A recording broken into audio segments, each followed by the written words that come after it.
I guess it's on. It's nice to see you all. How are we today? Good, good. I've had this tie, I think for like 6 or 7 years. Somebody gave it to me. It's like it's a guitar surrounded by like jagged, broken notes. And as I was tying it this morning, I realized it's a children's tie. It's very short. It's a very short tie. And so that led to the realization, I've never worn this tie before. It's just been hanging on the tie rack all this time. So I'm wearing it today, and I also realize it's the last time I'm ever going to wear this tie. It's just, if I've had it for this long, and how does it look from a distance? Because I see it here, I think it's an ugly tie. And not the kind of ugly tie that's also like, you know, a good ugly tie. This is just a boring ugly tie. All right. Yes, anyone who likes it, it is available. Did you say you liked it? It is available to you. I will remind me after the service, I will give you this tie, and then you can like bestow it upon anyone who you think might wear it. We thought we'd be the perfect place for childish tie. Yeah, right. Anything. You can even like, I don't know, the congregation can have it. You can like hang it from the flagpole and say like, somebody did a bad sermon and here is his tie, whatever. All right. But I do like to open with a story. I couldn't think of any story to tell you this morning, so I'm going to tell you this one. The guy said, "Doctor, it's come to my attention, apparently my relatives are concerned. They seem to think that I'm under the impression that I am a moth." Is that done? No. The milk?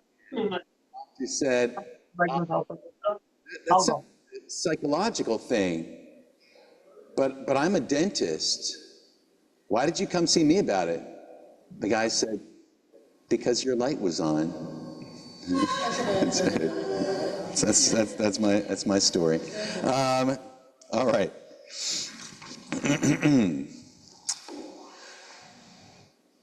Welcome to this place which we make holy by our presence. These doors are open to all. Bring your brokenness and bring your power. Bring your fatigue, your early morning aches, and your energy. For here you need not hide, nor pretend, nor be anything other than who you are and who you are called to be. Come into this place where the ordinary is sanctified, where the human is celebrated, where compassion is strength. Welcome to this place. Together, we make it a holy place. Please join me for the words of the chalice lighting. They are printed in your leaflet.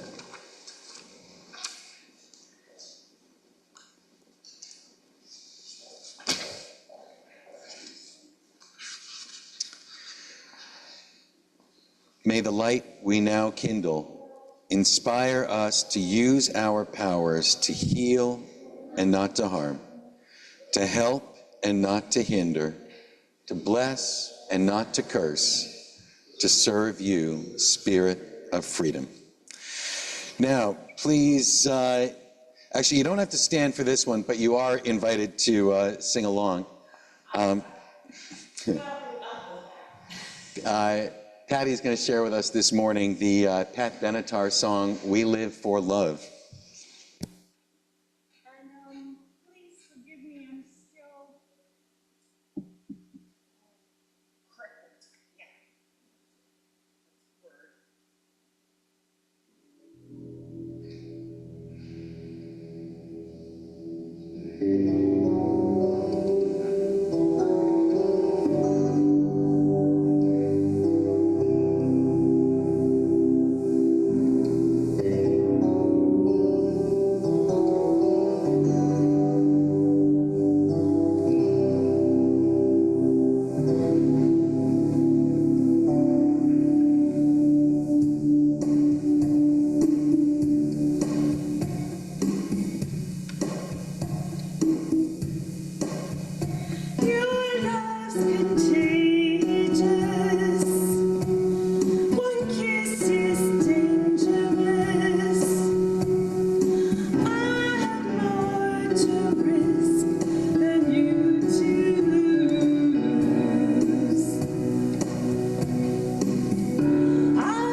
That again will be number 650 in the back of the hymnal.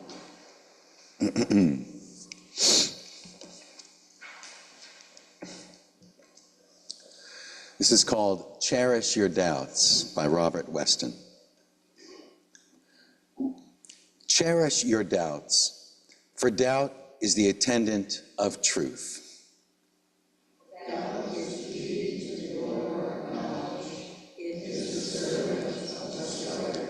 A belief which may not be questioned binds us to error, for there is incompleteness and imperfection in every belief.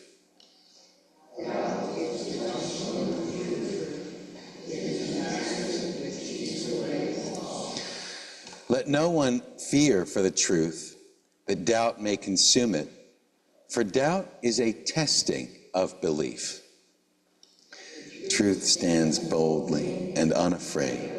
It is not shaken by the testing. For truth, if it be truth, arises from each testing stronger, more secure. Those that would silence doubt are filled with fear. Their houses are built on shifting sands. But those who do not fear doubt and know its use are founded on rock. They shall walk in the light of growing knowledge. The work of their hands shall endure. Therefore, let us not fear doubt, but let us rejoice in its help. It is to the wise as a staff to the blind. Doubt is the attendant of truth.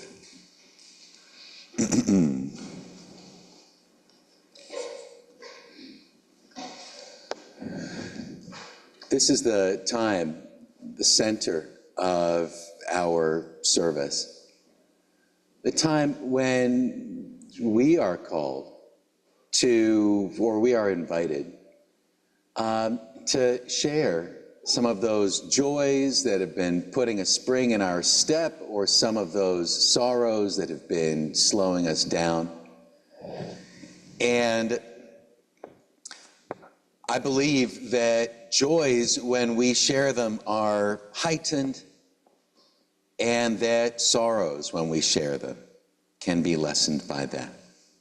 So please take a moment, think about if there's something you'd like to share with the group today. And if you do, please come up and light a candle.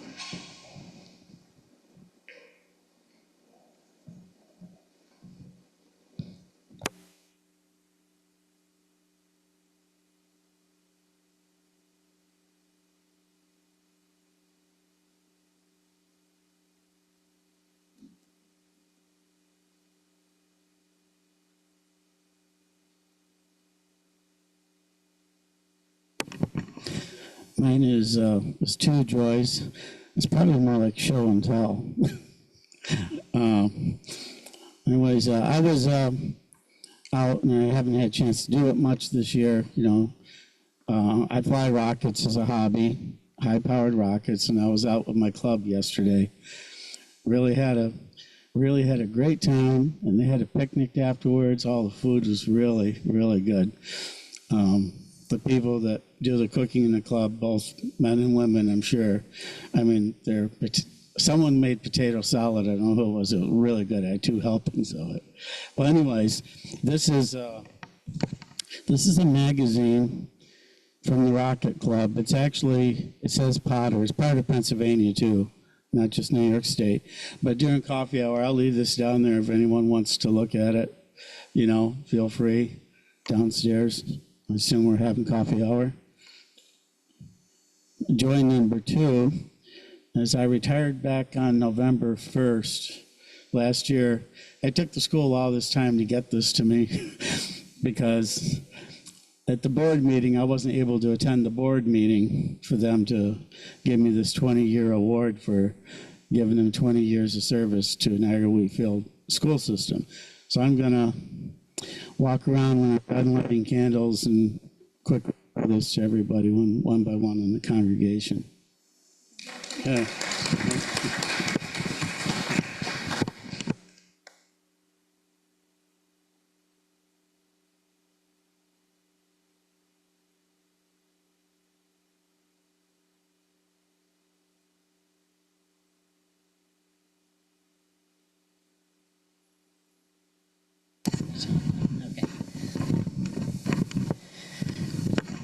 Well, my joy is Erica and Bernadette, my two daughters. They're traveling. They went to West Virginia.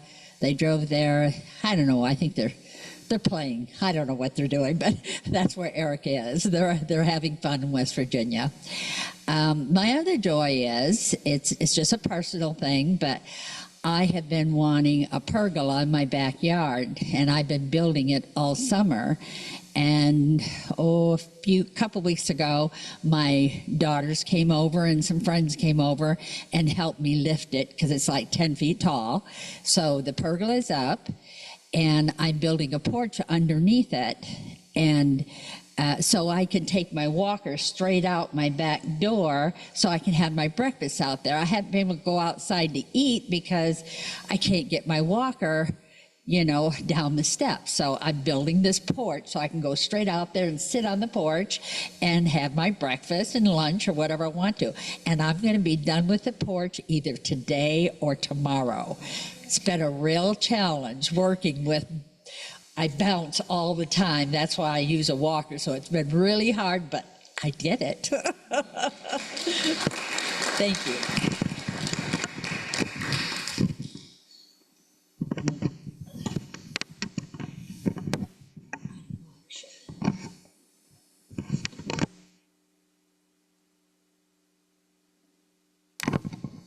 I just wanted to tell everybody that I ran into Don Rydell this week. I was out working in my yard, and he lives maybe a quarter of a mile away from me. And he saw me working in the yard, and I'm like, this guy pulls into my lawn and starts honking his horn.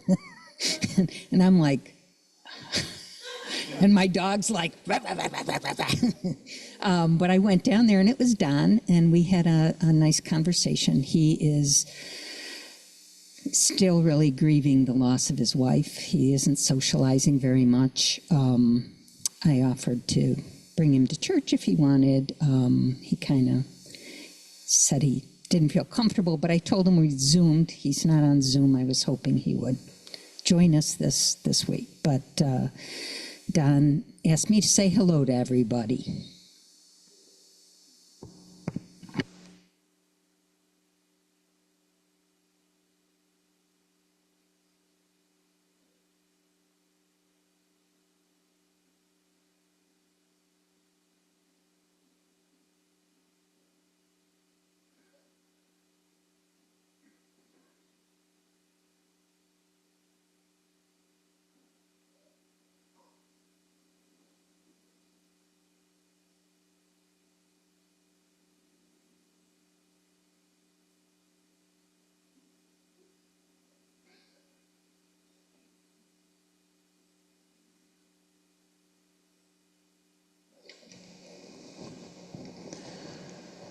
Going to light one more candle for those joys and concerns that we are still holding inside. Now is the time in the service when we collect an offering for the work of this church.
Our spirit of life is sounding a little bit spectral this morning.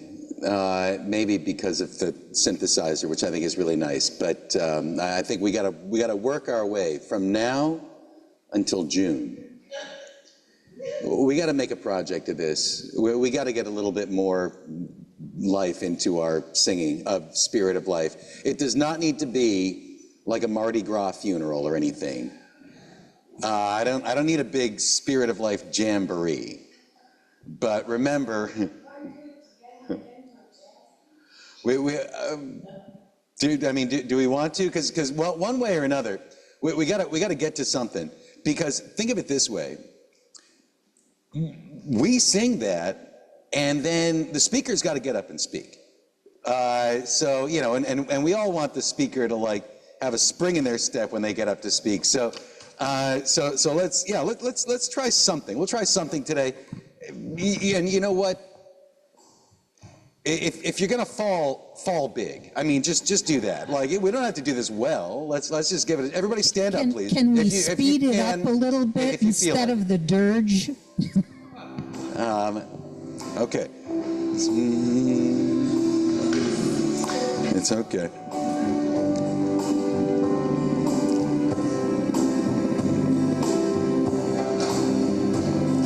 Spirit of life, come unto me. Sing in my heart all the stirrings of compassion. Blow in the wind, rise in the sea, move in the hand, giving life the shape of justice. Roots hold me close, wings set me free. Spirit of life, come to me, come to me. All right, good job. Good.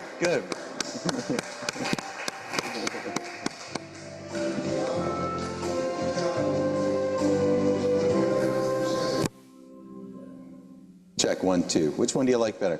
What? Is much better. Second element. Yeah, I agree. A lot better percentage improvement. We'll be on TV. Well, good. Yes. Yeah.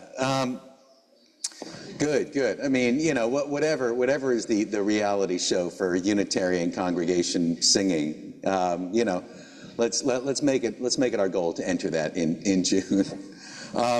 Good. We'll work on it. We'll get there. But yes, I really appreciate it because that sounded a lot livelier the second time. We live in a swirl of voices, product pitches and promises and information and misinformation beckoning us toward destruction, or usually beckoning us to click and see a few more ads, well, whatever it is. But it's got me thinking about sirens, about the song of the sirens. The classical sirens are best known from the ancient Greek epic, the Odyssey, arguably the most famous piece of literature in all Western civilization. We all know how the Odyssey is going to end, even to the extent that it may seem pointless to reread this 500-page verse epic. But when I finally did, it concluded with a surprising twist. The Odyssey is not overrated. It's actually still entertaining. The word Odyssey has come to mean adventure, but actually the poem is named after its central character, Odysseus. Although whether this was anybody's actual name or not is debatable, since Odysseus is Greek for the troublemaker or the guy who makes you mad. It would be like if your son was born and somebody said, like, we should name him Prankster. You'd say, like, I don't really know if this is how this is going to go. Like, let's call him, Jack or Jill or, whatever. The book, as we know it, was written 400 years after this guy supposedly lived.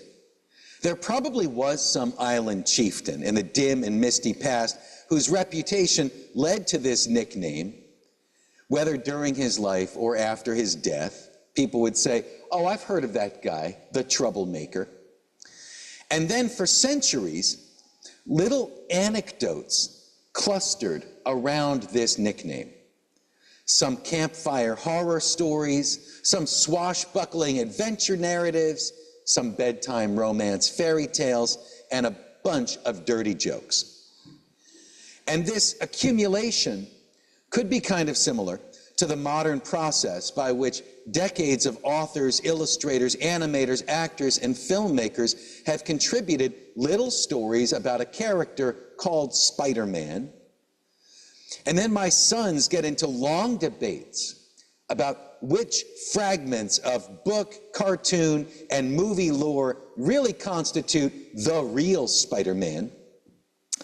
Heated arguments lead to tears over which one is the real Spider-Man, to the point where saying, like, stop arguing, there is no real Spider-Man. Just seems cruel. Anyway, at some point, some ancient poet gathered the greatest hits, the favorite stories about this island king, popularly known as the troublemaker, Odysseus, and crafted it all together into one great epic, unified around the question, what makes this guy tick? What did he want?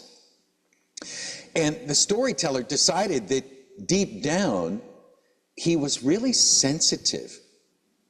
And although the thing is traditionally attributed to a blind veteran called Homer, I actually assume that this was authored by a woman, because if you read the Odyssey, Odysseus journeys from one woman to the next, and every time he sees one, he bursts into tears and needs to be cradled like a little boy.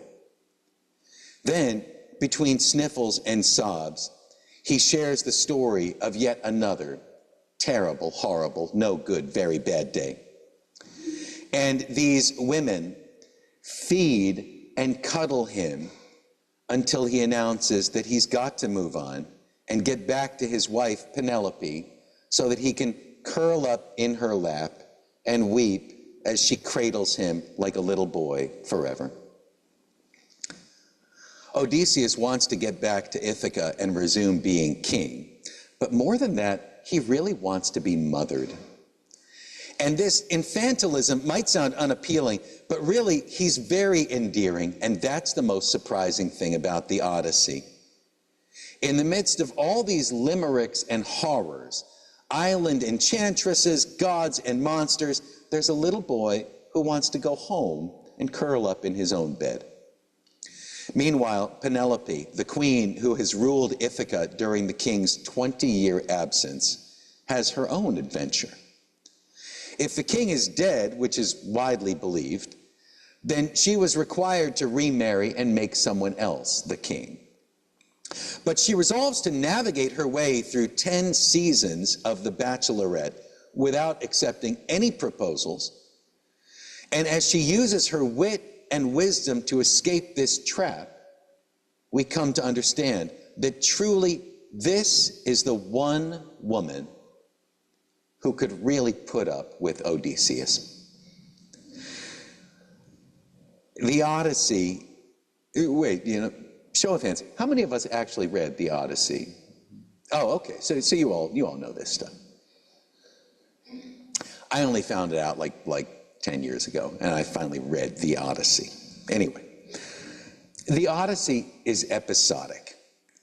The Cyclops and sea monsters, the sorceress, the lotus eaters, Calypso, the underworld journey, each one is like a comic book issue in a long-running series. And in all this, the Siren story is a pretty quick little cameo. In 500 pages of verse, the Sirens make one single brief appearance, just over 1 page in length. Circe, one of the enchantresses with whom the troublemaker has wept and slept, warns him as he sets sail that his ship will have to pass by the beguiling Sirens and their flowered meadow. And everyone who hears the Siren song crashes their ship. So these don't seem to be mermaids swimming in the sea. They're in a field, luring sailors to the rocky shore. Odysseus cuts chunks off of a ball of wax to plug his sailors' ears, but he doesn't do this for himself. Instead, he instructs the men that he should be tied to the mast so that he alone can hear their song.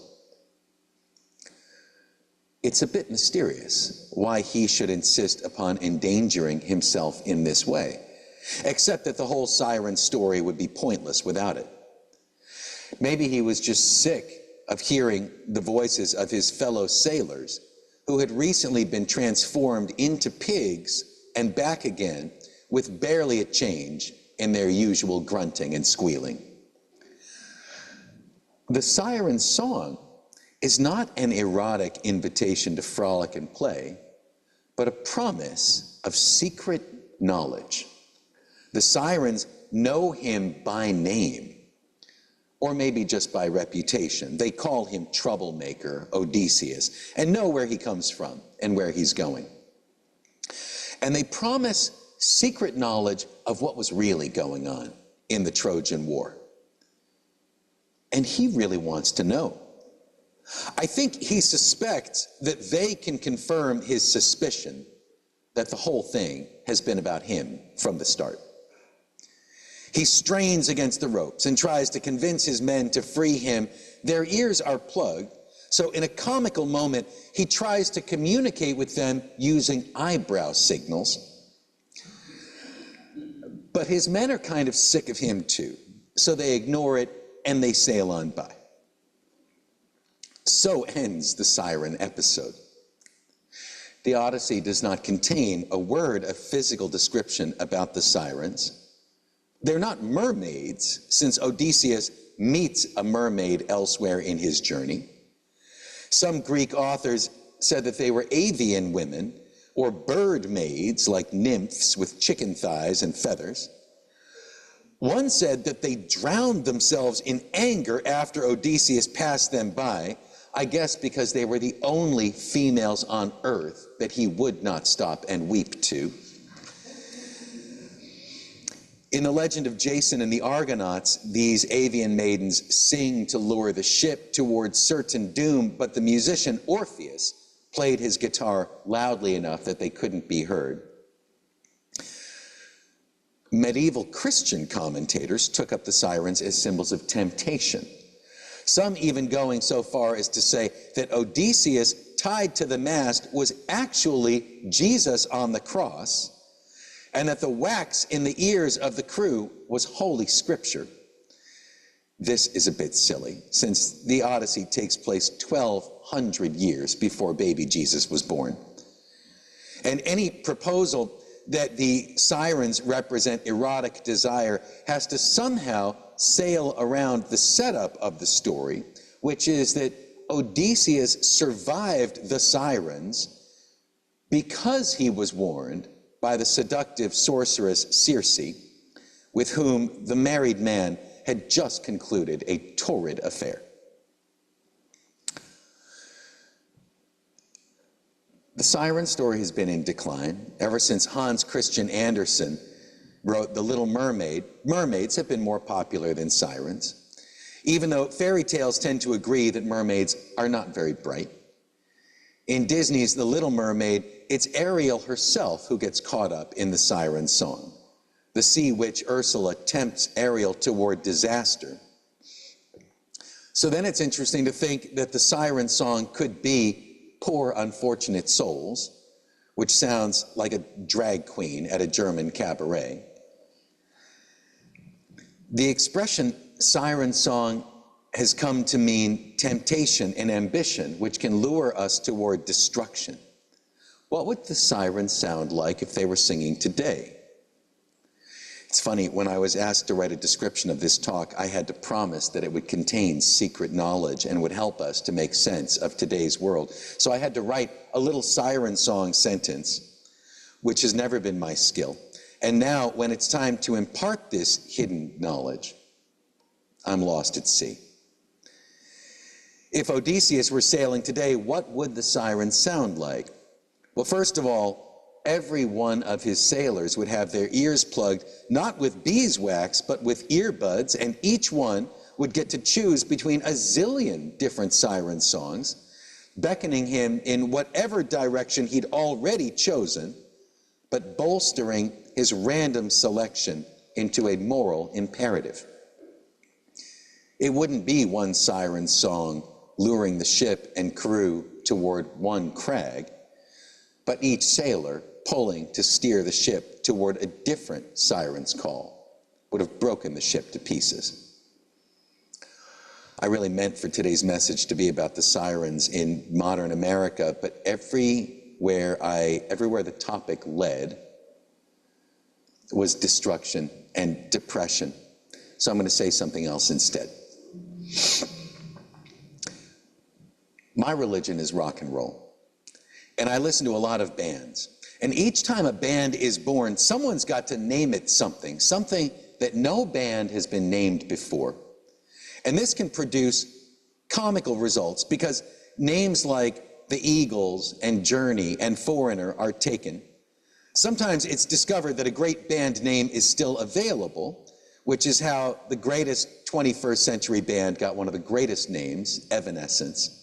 And sometimes it's feared that no cool band names are left, which is why one of my all-time favorite bands is called The Archers of Loaf. Actually, the members had a contest to determine what could be the worst band name of all time, and Archers of Loaf was the winner, I guess because Herman's Hermits was already in use. Anyway, in all of rock and roll history, there is one band that gets to be called Heart. And they've earned it with decades of great songs spanning almost 50 years. The core of this band is a pair of sisters, Ann and Nancy Wilson. Nancy plays guitar, and Ann Wilson can sing like a siren, not a wilting seabird siren, more like an air raid siren. Like if Led Zeppelin went down in flames and a special kind of Valkyrie was needed to guide them to Valhalla, you would call Ann Wilson of Heart. And in the last decade or so, each time I've gone to see one of my favorite singer-songwriters from the 1970s, Heart has bumped up a spot on the list of bands that I really want to see before they stop touring. So I was pretty excited to hear that they were coming to Buffalo in 2024. But before that concert came an announcement that Ann Wilson, 74 years old, had cancer and needed to cancel the tour to undergo chemotherapy. Trained specialists irradiated her, and it would have made perfect sense at that point for her to hang it up. But later that year, they announced that they were ready to get back on the road. So I bought my ticket and wondered if this was really going to happen. And even as I sat in the arena, waiting for the band to take the stage, I was still wondering if this was going to happen or not. The minutes ticked by, and finally, this one guy just walked out onto the stage. I assumed that he had come to tell us that Ann could not perform and the concert was off. He announced that she had beaten cancer, and we all applauded. Then he told us that a few days earlier, while preparing for the tour, she had slipped on ice and broken 3 bones, and that everyone had told her that it would be all right to call off the tour. But she was so excited, he said, that she had refused and would be on stage in a few minutes. And so, a few minutes later, Ann Wilson, in a headscarf, sitting in a wheelchair, her body draped over in black to hide the casts on her arm and leg, was brought out onto the stage. Her sister Nancy strummed the guitar, not a gentle acoustic caress, but a blazing electric power chord, and Ann Wilson's voice lifted off and soared over the 19,000-seat arena. Her body was frail, scorched, and earthbound, but as a vocalist, she could still fly. And no one had to say that was good for a 75-year-old broken-boned chemo survivor. No qualification was necessary. She was still great. And after an hour and a half of performance, they finished the set with one of their most vocally challenging songs, Barracuda, which most singers couldn't perform on the best day of their early 20s. Then as they wheeled her off the stage, I said thank you in person. I don't think she could hear me over all the thousands of cheering fans, but I said it anyway, because now when I hear a song by heart, I have that feeling of special connection. Whatever force called Ann Wilson to take the stage that night, I don't think it was the pursuit of pleasure, and I know it wasn't money. I think that this all-time great siren was summoned by the love of song itself and the power of song to bring people together. And there, the broken siren song reminding us that there is wreckage and destruction, and that time will sail us all into its jaws, whether we choose it or not. But the whirlpool and the crags that break us won't necessarily sink us. This shattered siren reminded me of the strength to sail through destruction, still empowered to raise her voice in song.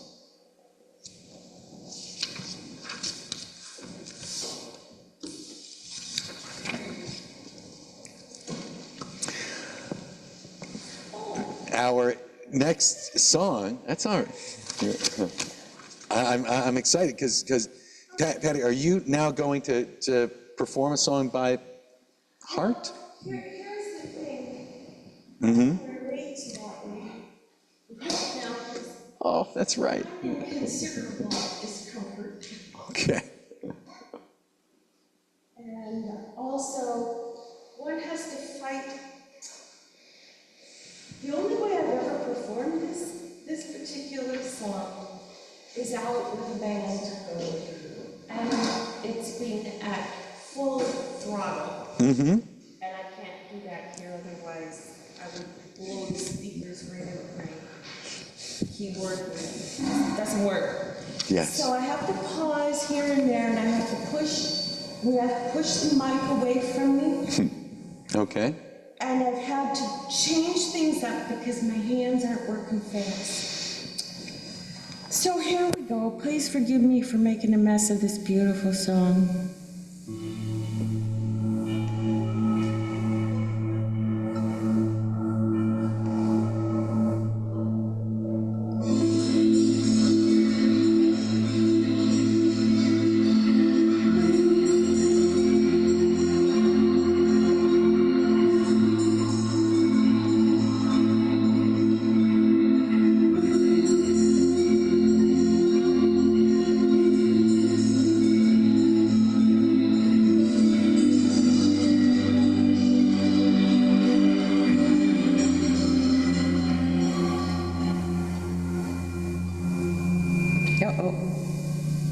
Is that mine or? No. We might still have time. We might still get by. Every time I think about it, I wanna cry. With bombs in the devil, and the kids keep coming. No way to breathe easy. No time to be young.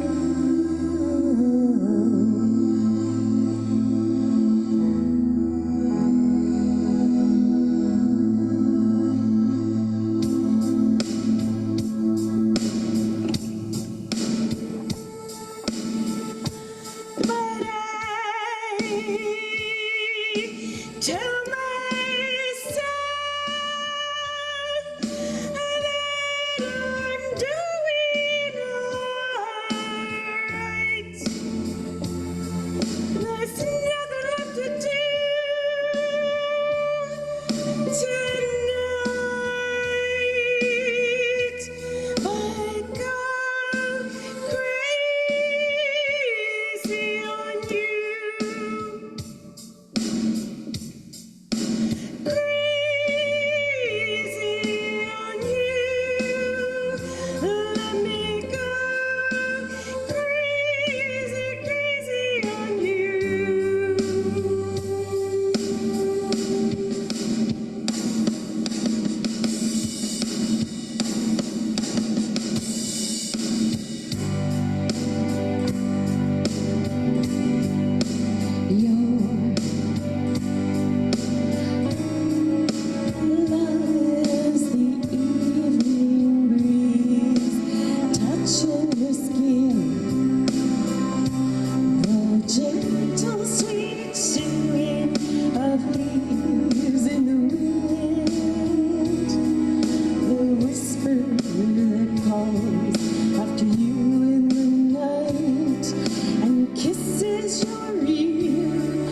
next time we do it, I'd like to do the karaoke version so you can hear the screaming guitars. Okay. All right. But thank you so much for playing that today. Do we have any announcements this morning? Mm-hmm.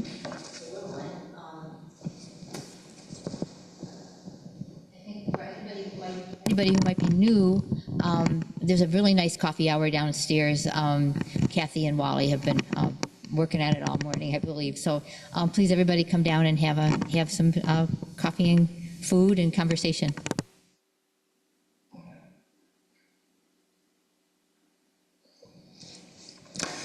Good. And then in about a half hour, I'll be teaching an adult education session, which, well, what's this going to be about? I can't really tell you, you know, this guy like Jesus, like what he was cosmically. But I can tell you some things about the time that he lived in and some of the questions that people were asking and some of the answers that people were looking for. And I think that might help us as we think about, like, who was this guy, what did he want, and what might it have meant. So I'm not going to tell you the answer, and I'm not really going to tell you what Christianity is, but I'll be introducing a little bit about, who were the first people who were listening and what were some of their questions.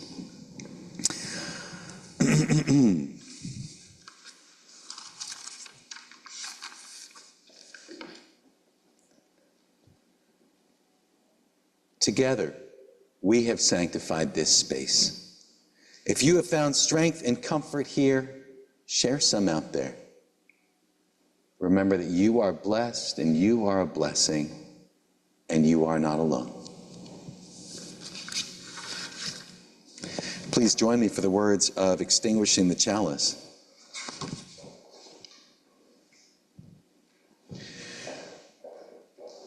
We extinguish this chalice, but not the light of truth, the warmth of community, or the fire of commitment.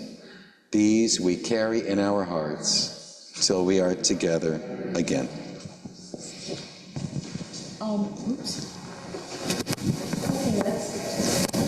Okay, I don't know, let's try Spirit of Life only to a 70s shuffle. Oh, slow it down a bit. Huh? Oh, okay.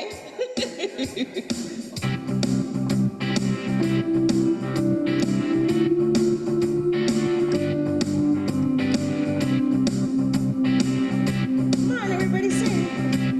Spirit of life.